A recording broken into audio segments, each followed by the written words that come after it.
Without further ado, we'll introduce our moderator for today, Dr. Eric Rowe. Dr. Rowe is the Assistant Dean for Continuing Education in the Cockrell School of Engineering, as well as the Executive Director of Texas Engineering Executive Education, which is the continuing and professional education provider of the Cockrell School of Engineering. Take it away, Dr. Rowe. Thank you, Javier. Welcome to our webinar, everyone. In these Text Talks, we look to share exciting and industry-relevant topics happening here at UT Austin and the Cockrell School of Engineering. We hope to bring you both cutting-edge faculty research updates and, like today, informed perspectives of industry experts. If this is your first time joining a Text Talk, the format's the following. I'll introduce our speaker. He'll present for about 40 minutes. And as Javier mentioned, as you think of them, please type your questions in the Q&A window on the right of your screen. At the end of the Text Talk, we'll have time to address your questions.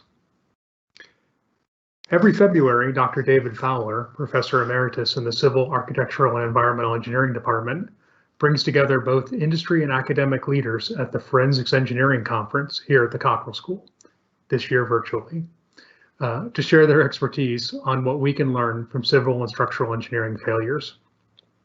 Our speaker for today, Dave Peraza, is one of those experts and has kindly agreed to bring his perspective on the topic to the Text Talk series. Mr. Peraza is a principal engineer in the New York City office of Exponent, an international engineering and scientific consulting firm. He has over 40 years of broad structural engineering experience, including design, investigation of major collapses, and evaluation of distressed buildings. He's licensed as a professional in 17 states. Following the 9/11 terrorist attacks on the World Trade Center, Mr. Peraza led the emergency engineering response for the city of New York. In 2014, he received the Forensics Engineering Award from the American Society for Civil Engineers, ASCE, for his work. He's published and lectured extensively on the subject of structural failures. He's the author of a chapter in the Handbook on Forensics Engineering, published by McGraw-Hill, and a chapter in the Handbook on Structural Condition Assessment, published by Wiley.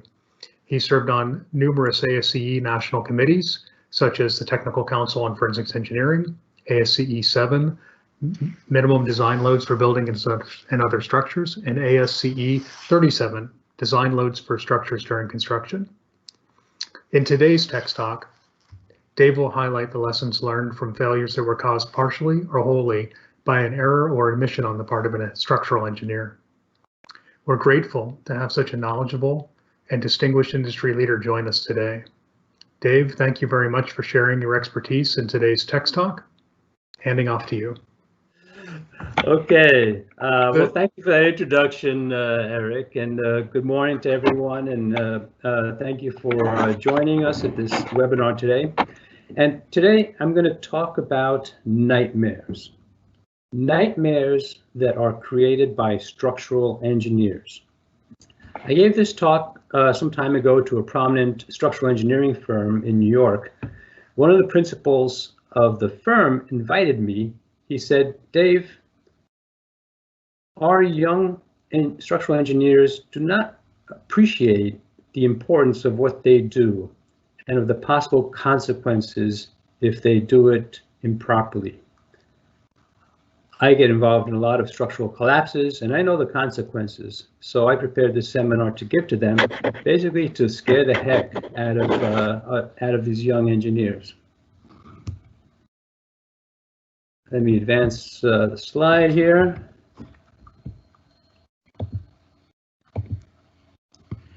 So the purpose of this webinar is to make structural engineers more aware of the possible consequences of an inadequate design.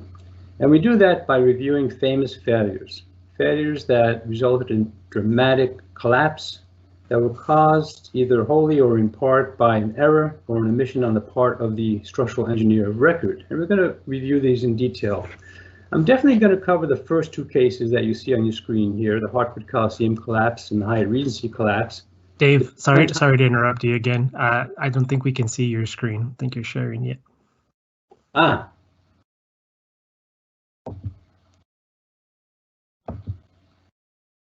How about now? Yes, I think we're good now. Okay, so I'm definitely going to cover these first two cases here, and depending on time, I may cover the third case, but I want to make sure that there's time for questions. For each case, I'm going to try and place you in the shoes of the engineer, of the structural engineer, and we'll talk about the causes, the lessons, and whether we learned the lessons from that. And why do we do that? Why do we do this? So that we don't repeat these mistakes, as George Santayana said. So the first case is the Hartford Coliseum roof collapse. This is a classic failure in 1978, resulted in the total collapse of a long-span roof. Amazingly, no one was injured, no one was killed, because it happened at night after an event. If it happened a few hours earlier, there would have been hundreds of people that were killed. And this case has some valuable lessons for us regarding how computers are not engineers. They're merely tools to be used in the hands of qualified engineers. This case was the subject of my master's thesis. The technical issues involved in this case revolve around the unbraced lengths of columns and the misuse of computer software. Here's a plan view of the roof, and there's a lot of information on this slide. The roof is divided into quadrants, so you can see different systems in the roof. It's a space frame roof, very large, supported on 4 pylons that are near the corners but not at the corners, so that the perimeter of the roof was cantilevered. And then on top of the space truss itself was an elevated roof framing system. Let's dig into it a little bit more.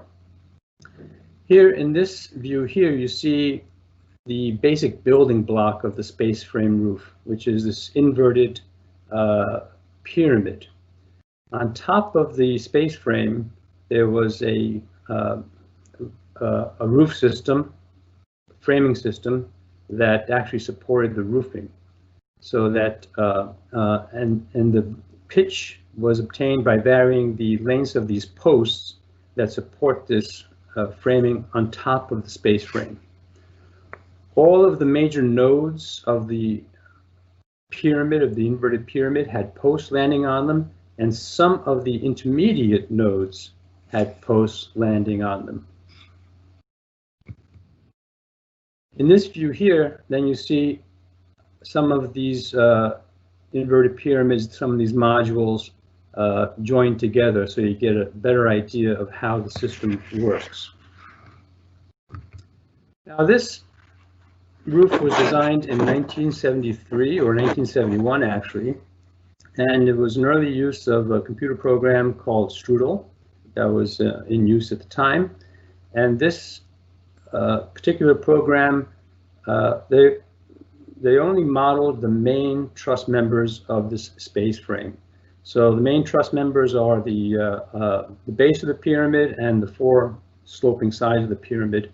It did not model the intermediate members that you see here. And the program only gave axial forces. It did not provide any bending forces.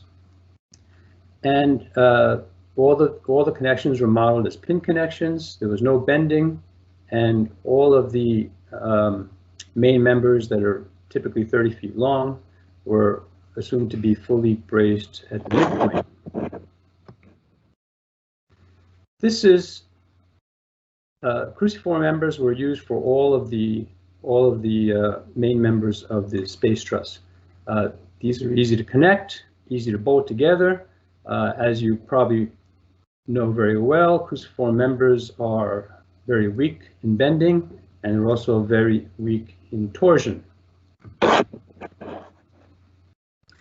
The design of the connections was actually done by the steel fabricator, and the design of the connections had some issues in it, which may have not fulfilled some of the assumptions that were made by the engineer of record. As you can see in some of these photographs here, there is no single working point where the members connect to each other. In fact, there's some flexibility, especially in the bottom right photograph there, where you see a plate that is sandwiched through the cruciform with intermediate members connecting to it. But the connection design prepared by the fabricator was put on shop drawings. The shop drawings were reviewed by the engineer of record, and they were approved.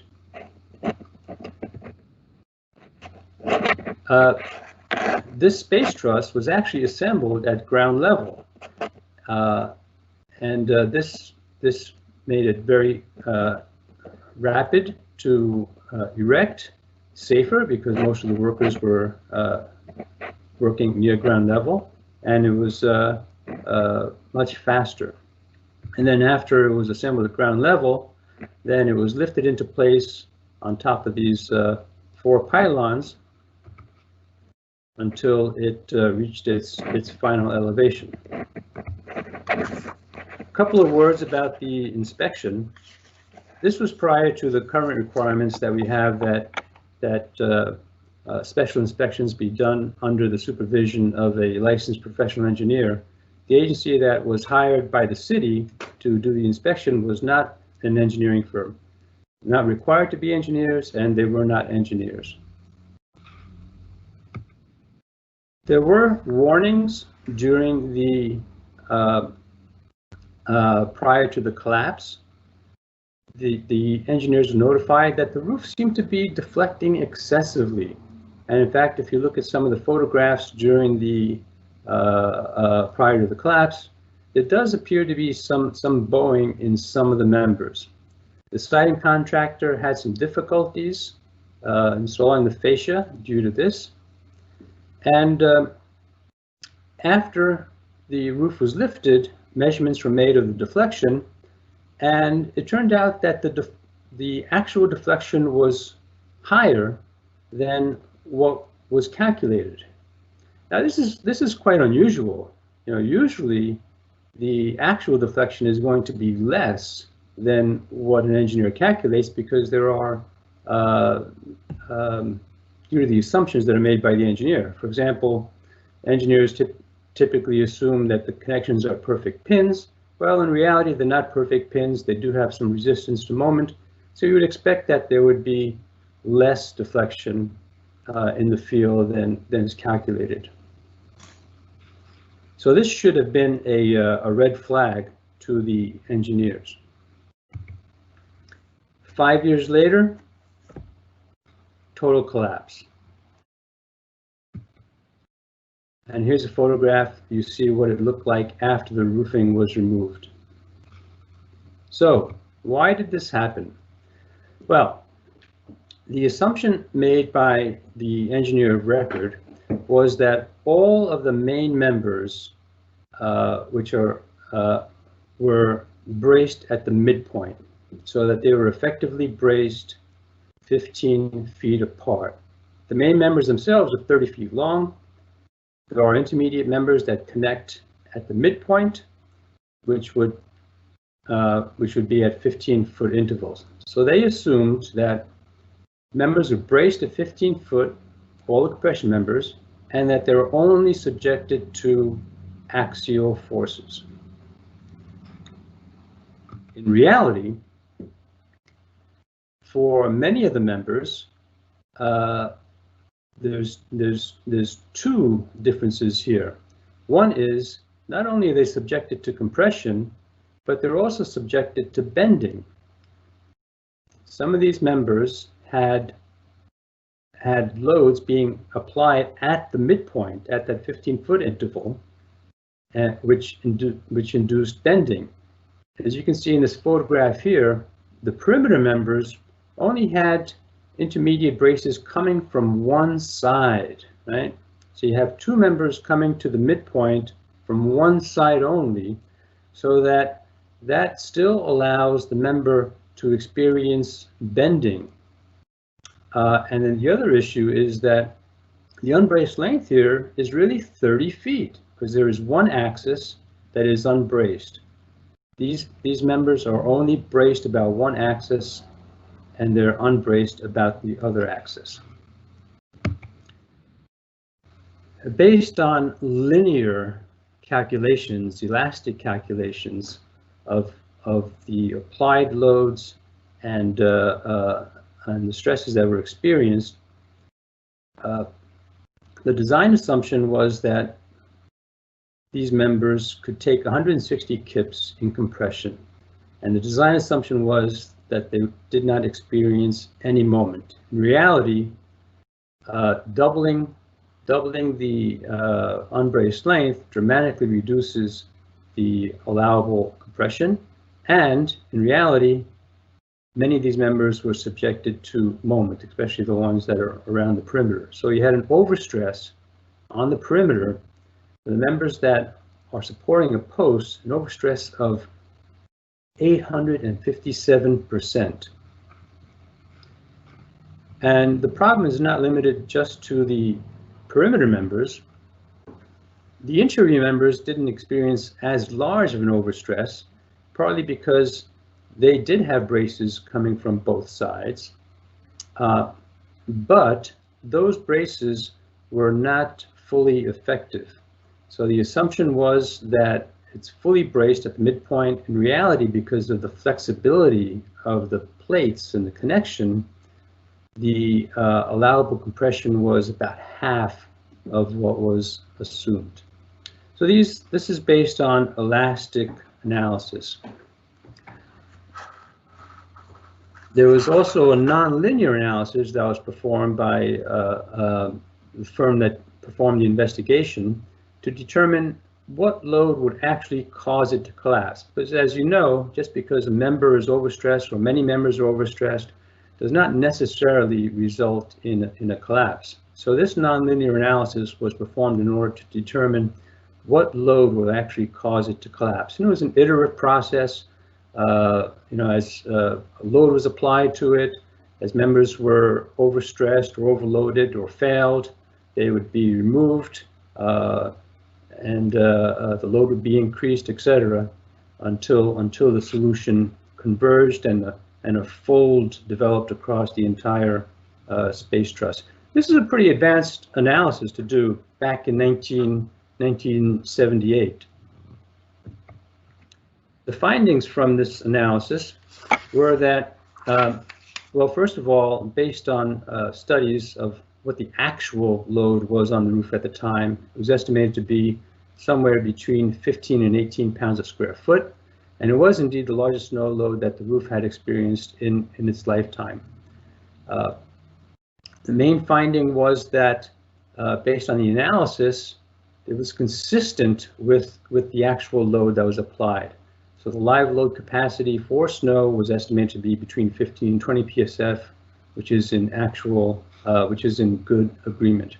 There were other problems that were found. For example, the actual dead load that was in place was substantially higher than what the designers had assumed due to accessories, scoreboards, and the roofing weight, and gravel on the roof, and things like that. So these were loads that were not accounted for. It's useful when you're talking about the cause of a failure to classify causes in these three categories here. What was the trigger? What was the thing that changed that caused the collapse to happen at the moment that it did? And then what's the primary technical cause of the failure, without which, if that error had not been made, the collapse would not have happened? And then what are some contributing factors that allowed the collapse to happen, or maybe to collapse or to be more extensive than would have otherwise happened? So keeping these three categories in mind here, obviously the trigger that caused the collapse to happen was the weight of the snow that occurred that night. Now, as you know, 15 to 18 pounds a square foot of snow is not a lot of snow, at least not compared to what it should be designed for. The roof was designed for about 30 pounds a square foot. It had much less on that, so it's not that this was an act of God or an excessive overload, right? It was well within what it should have been able to support. But the snow was the trigger. The primary technical cause of the failure was the design error on the part of the engineer of record, who used the wrong unbraced length, who allowed soft braces to be used and did not take into account that it reduced the compressive strength, and not recognizing that many of these members were subjected to bending. So those are the primary technical causes, and then the contributing factors, the failure to heed warnings that were based on the deflection, low caliber of inspection was done, underestimation of the dead load, and lack of a peer review. In fact, shortly after this collapse, the state of Connecticut did start requiring peer reviews be done for major structures. So here is something good that came out of this failure here. We did learn from this, and we did start requiring, at least in some states and some municipalities, that peer reviews be performed for major structures, that if they were to fail, the failure would result in a catastrophic loss. Now let's switch to another failure. This is a landmark failure. This failure did result in fatalities. 114 people were killed. This failure shone a very harsh light on the roles and responsibilities of the engineer of record versus the responsibilities of the steel fabricator. The engineers who designed this structure lost their licenses, and they were sued in civil court. I wasn't involved personally in this case. My firm Exponent was retained, but that was prior to my employment with them. Some of you may think that you know the story about this failure, but I'm going to show you some twists that maybe you're not aware of. So contrary to the Hartford Coliseum collapse, which was a very technical failure, this one is very simple from a technical point of view.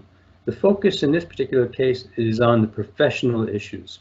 So who's responsible for the safety of the for the design of the connections? Is it proper to suspend the license of the engineer in this case? This was a hotel, a large hotel built in 1980, and it had 3 walkways that spanned across an atrium, and these walkways were suspended from the roof. And here's a detail of the middle walkway level and how it was suspended. You see a hanger rod that comes down from the roof, and then there's a box beam that is transverse to the walkway, and then there's a hanger rod that extends down to support another walkway down below it. Here are the words of the engineer of record, Jack Gillum. This is a nightmare to get a call like this. There's been a collapse at the Hyatt. People may have been killed, people may have been injured. Can you imagine getting a call like this? It's a nightmare. Let me show you an animation of this failure and of the construction of this of these walkways.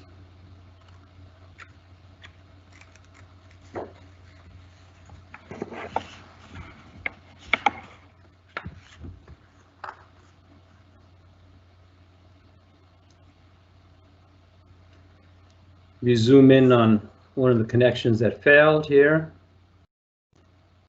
This is the as-built connection.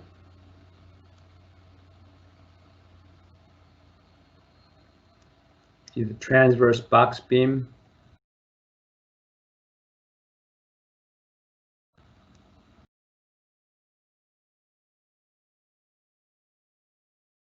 as built.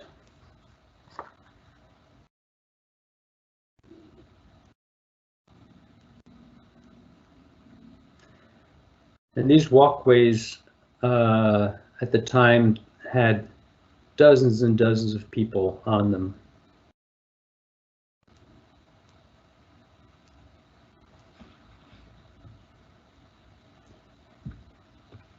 And dozens of people that were underneath the walkways, and the walkways collapsed on them.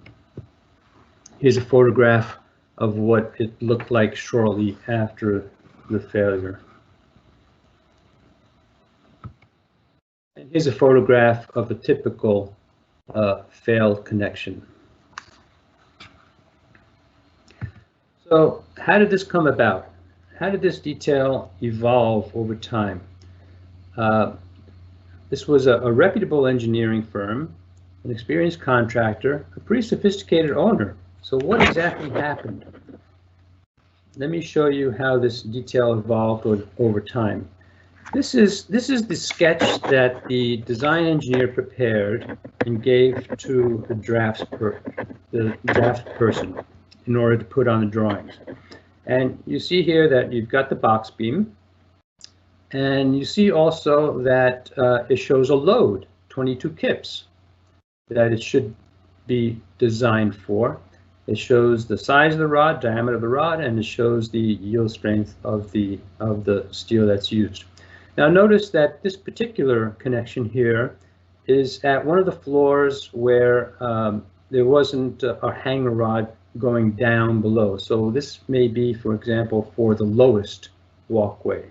It doesn't show the walkway that is intermediate, that has a hanger above and a hanger below. So this is a sketch given to the draftsperson. This is what the draftsperson actually put on the drawings. So most importantly, you see here that the load was omitted. The 22 kips, it's not on here. The diameter of the rod is not on here. The yield strength of the rod is not on here. So the fabricator does not have the information that he needs to design this connection. And by the way, the fabricator did have the responsibility to engineer all of the connections, but obviously he's got to be given loads in order to do that work. So now let's go to the shop drawing. Now here's the shop drawing, and it happens to be for that intermediate level that has a rod that comes down to it, and that rod that proceeds down below it.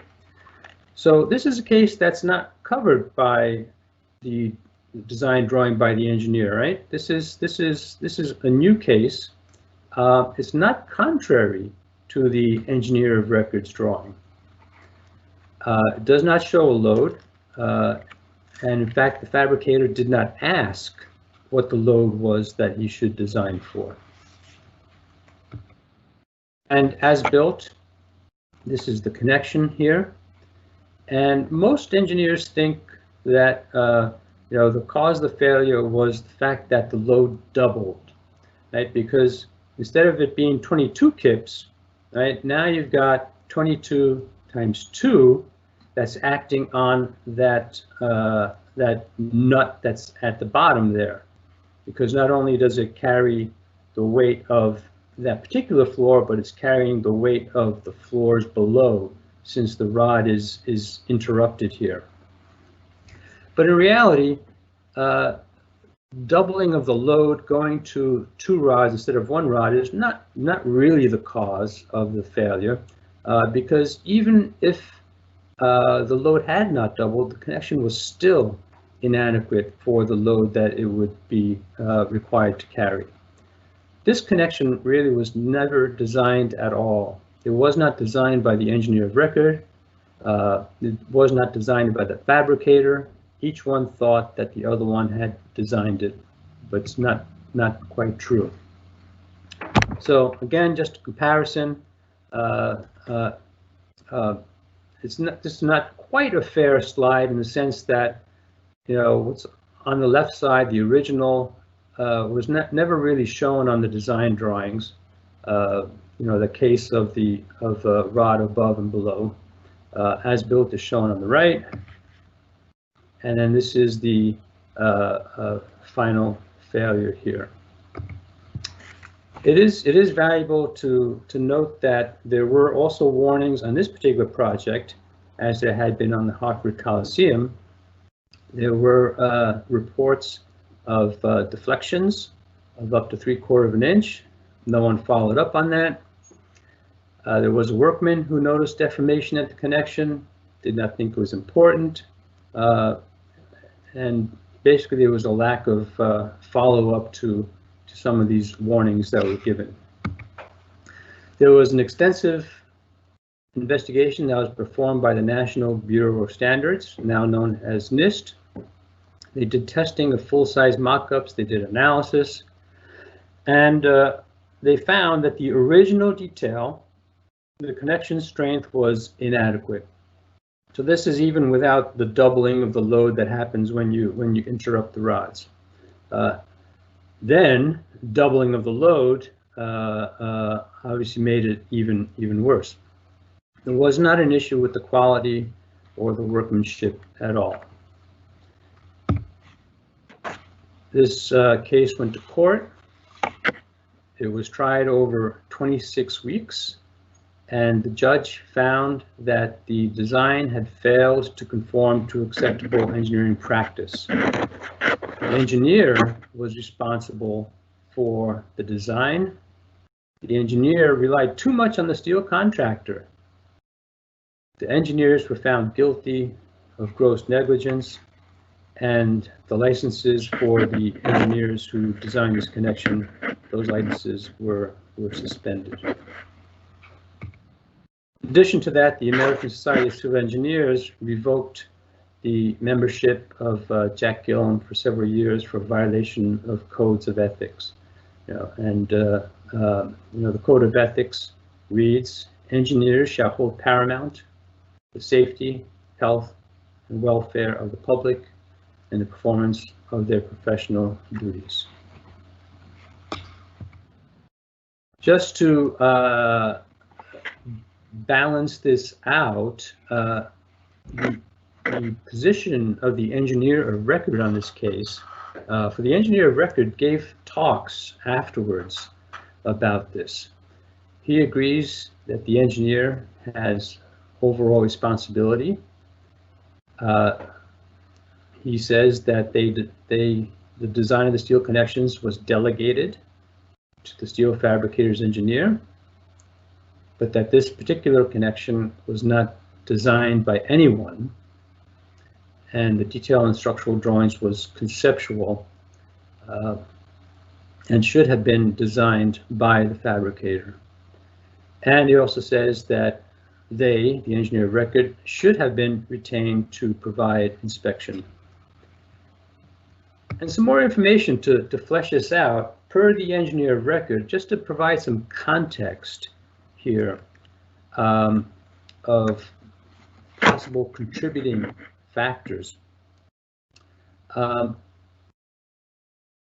these are things that maybe others of you who run engineering firms can identify with. Two project engineers who've been involved with the design had left the firm, so there's a continuity issue here. As we saw, the drafter omitted information and it wasn't picked up by the engineer. The fabricator did verbally request if he could change to 2 rods instead of 1, and that approval was given by phone from the engineer to the fabricator. The fabricator had workload issues, so the fabricator used a couple of different detailers. Obviously the review of the shop drawings was not what it should be. And keep in mind also, this is a huge project, this hotel. These walkways were just a very small part of this entire project. And of course, as on most projects, there's a lot of pressure to deliver drawings quickly, and this one even more so because it was being fast-tracked in the sense that some portions of the building were being constructed while other portions of the building were designed. So there was a lot of schedule pressures. These are not excuses, obviously, but they are contributing factors. The causes in this case, using the same categories that we talked about before, the trigger was obviously the added load of the people that were on the walkways. The technical cause was design omission. No one designed that connection. And then contributing factors, miscommunication between the engineer of record and the fabricator, schedule, workload pressures, warnings. These factors were all contributing. And just to close this this case study here, some words that were expressed by the engineer of record some years after the collapse. There is hardly a day that goes by that I don't think of the Hyatt collapse. My hope is that we, as a profession, can and will continue to learn, practice, disseminate, change, and adopt procedures and policies that will prevent a tragedy like this from occurring again. That's from Jack Gillum. And you can learn more about this failure in the Journal of Performance of Constructed Facilities that has this particular issue was devoted to this failure. At this point here, being 40 minutes after the hour, I think I will not go into the third case so that we can have some time for questions. Let me scroll forward here in conclusion and provide you with some other resources that you may find useful with respect to forensic engineering. This is a handbook that was edited by Robert Rattay, Forensic Structural Engineering Handbook, published by McGraw-Hill. I wrote one of the chapters in this book. Also, American Society of Civil Engineers has a forensic engineering division. They have a journal, and many of the members have, there are proceedings of the congresses that are held every 3 years. In fact, there's going to be a congress later on in 2021. And the Beyond Failure by Norb Dowlat is a very useful book. So with that, Javier, Eric, should we open it up for questions? Yeah, perfect. Thank you, Dave. Yeah, quite a few have been popping in, and some of them align really well with the upcoming topics in the Forensics Engineering Conference too. So I'm happy to see that. Let me just ask a couple that have been published, and I might aggregate some of your questions. So if you don't hear it exactly, it's probably because I've combined a couple similar questions. But with regard to I think both the first and the second case study, there was an improper assumption of loads. So how often is that a cause of failures where it's that improper assumption at the design phase? Well, I think what matters is the magnitude. You know, the fact that in the Hartford Coliseum collapse, that the dead load was 20% more than what was expected, that is quite unusual. That is, you know, there's no reason for that. I'm not familiar with any other cases where it's been to that magnitude. Maybe a few percent would be tolerable, but 20% is just an egregious, act. I think it's uncommon to that degree. And kind of related, I think especially the second case, was it not just that load calculation, but was there a harmonic resonance at play with that design that contributed? No, there is no. There was no finding that there was harmonic resonance. There was music. There was there was dancing, but that was primarily on the lobby floor below, not so much on the walkways themselves. And the calculations and the tests showed that you didn't need harmonic resonance in order to cause the collapse. Just the static load by itself was more than sufficient. So a broad question that I kind of interesting for, I'm a chemical engineer, but I've always been fascinated by this part of civil and structural engineering. So what got you interested in forensics engineering? What took you down this path?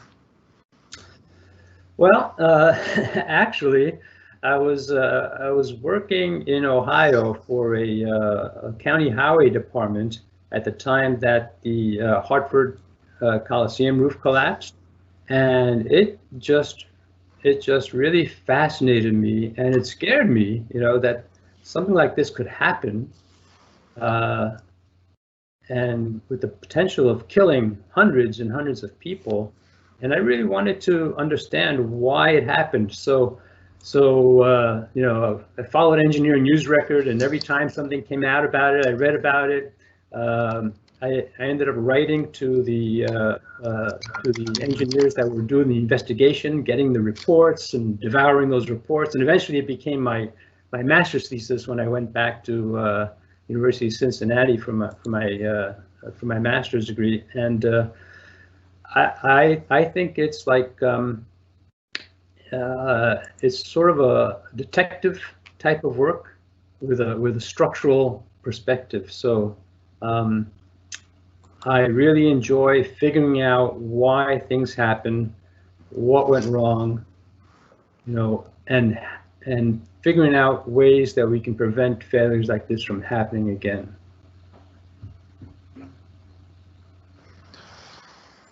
So let me shift gears to ethics. We have a good question here. If I'm retained to design a structure, but not retained to provide inspection, do I have an ethical obligation to do an inspection of the final structure to ensure that it's built to my specs?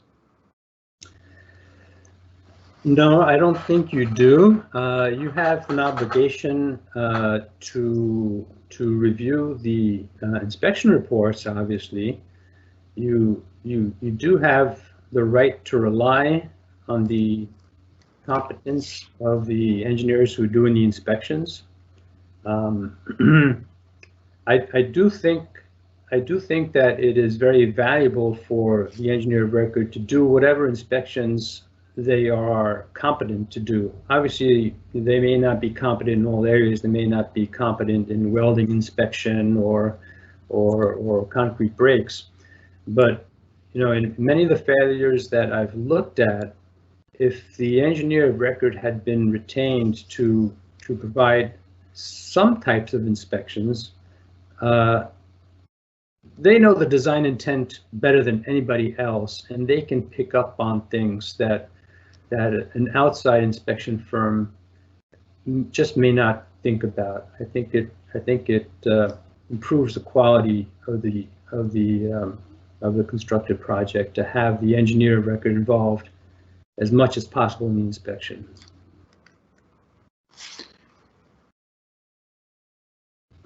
Staying on the ethics track, what can an engineer do post-graduation to prepare themselves for their ethical responsibilities during their career? Oh gosh, that's a that's a tough question.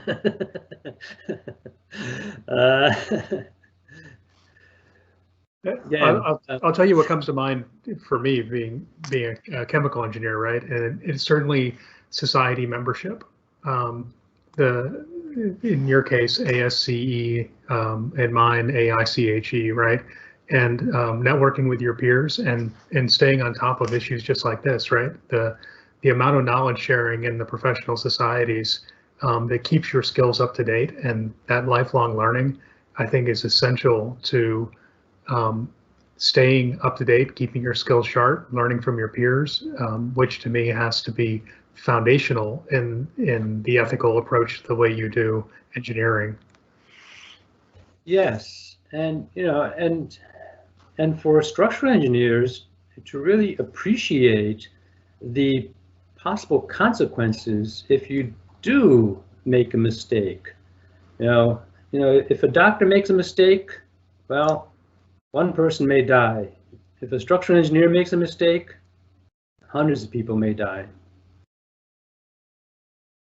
Yeah, absolutely. Hey, one of the questions was related to the failure seen in both those cases and the FIU bridge collapse. And interesting that came up as a question, because that's the second presentation at the Forensics Engineering Conference coming up in February, after you kick us off with first steps after a failure. So Juan Carlos Arriaza from EFI Global is going to present specifically on the FIU case. Any comment or background on that? I don't have a very deep knowledge about that case, so I really can't add anything very informative about that case. Yeah. So I don't want to go on too long, but I think we have two good questions. One is about kind of our shift into the technological age, and that's failures due to design software flaws. Are you aware of any instances of that? I'm not aware of any instances where the software itself was at fault. I'm more aware of cases where the engineers didn't understand the software, didn't understand the limitations of the software, and they used it improperly, or they didn't use the right software. So, for example, the Hartford Coliseum, just not understanding, what the unbraced length of a column is, right? That's not a software problem, right? That was a conceptual problem with the engineer not realizing that those members were not braced about one axis at the midpoint, right? I'm not aware of any errors in software itself, and maybe someone else is, but I have not come across that. So then one last question, and then if you have any closing comments that you want to wrap up with before we hand over to Canavis. Both of the case studies we talked about today were post-construction, and a large percentage of failures and collapses occur during the construction phase.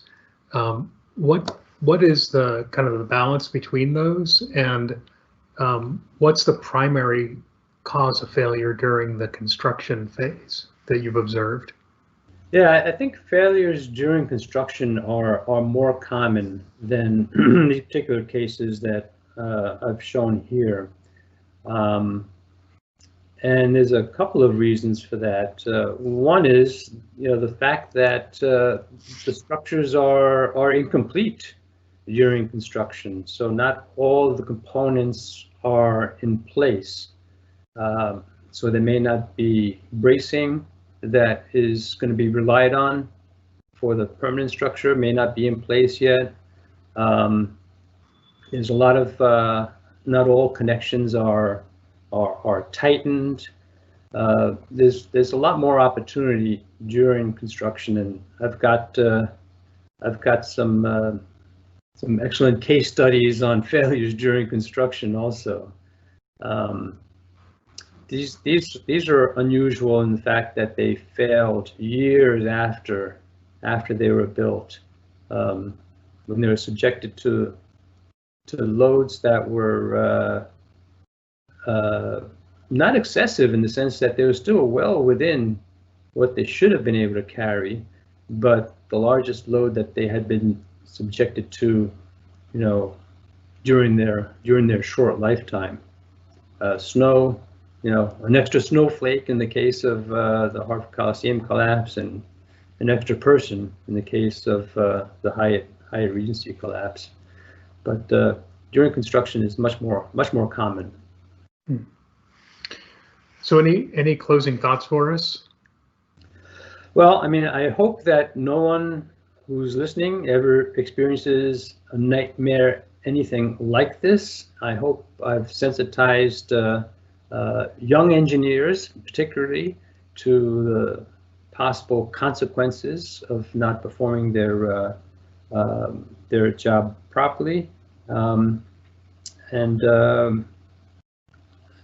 just the importance of quality control in engineering is so important in order to prevent catastrophic failures and loss of life. Yeah. Well, again, thank you for your time today. I look forward to seeing you again on February 11th, virtually. And Canavis, I think, if you wouldn't mind wrapping us up, thank you all for joining us. And hope to see you at a future Text Talk. Thank you. Yes, thank you, David, and thank you, Dr. Rowe. We really appreciate today's presentation. Hello, everyone. My name is Canavis Smith, and I wanted to formally thank each of you for joining today's webinar, and we hope the conversation was valuable. Next, we wanted to highlight a few of our professional development short courses and future webinars. As you've heard today, lifelong learning and research is fundamental in preparing individuals to remain competitive in today's workforce. If you enjoyed our fantastic speaker, Texas Engineering will be hosting our annual Forensics Conference.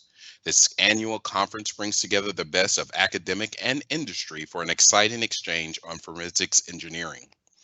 By using real-world case studies that you heard today, such as hurricanes, structural failures, and foundation issues, the conference focuses on lessons learned across a variety of topics. Please be sure to visit our website to learn more about registering for this virtual experience. To support the needs of professional engineers, Texas Engineering Executive Education will be providing an engineering exam refresher course. This course is meant to assist engineering students near graduation and working professionals in preparing for the fundamentals of engineering exam. Successfully passing the exam is the first step an engineer must take on a path to registering as a professional engineer in the future. Staying up to date with relevant skills is always needed in tackling some of the world's biggest challenges. To support the needs for working mechanical and petroleum engineers, UT Engineering has created an online mechanical graduate certificate in controls and a petroleum engineering graduate certificate in data analytics, specifically built for the oil and gas industry. Both of these graduate level certificates are created for degree seeking and non-degree seeking students to provide them tools to optimize process and systems that you use every day. Perhaps you have not been in school for a while. Don't worry, we have streamlined the application process for working professionals. So visit our website today to learn more about our simple application process. Next, we want to quickly highlight the upcoming energy-related courses with pipeline technology and energy fundamentals. If you or your organization need additional training in this area, please contact our PTEX department today. Next, we also want to thank the 3 units of the Cockrell School of Engineering that helped put this wonderful program together. Texas Engineering Executive Education works to reskill and upskill companies' current workforce, either through our master's degree programs, graduate certificates, or short courses. So if you have a need around STEM education or training, make sure to contact our department to learn more. Next is our PTEX department, or the Petroleum Extension of Texas. This department has been around for over 75 years, serving oil and gas professionals either through e-learning, publications, and online and in-person training. So we have the training to meet your energy needs. And last but not least is our research relations team. This team partners with industry to solve some of the world's biggest problems in energy, water, transportation, wireless communications, and many more. The Office of Research Relations works to facilitate and derive high value from research collaborations between companies and UT researchers.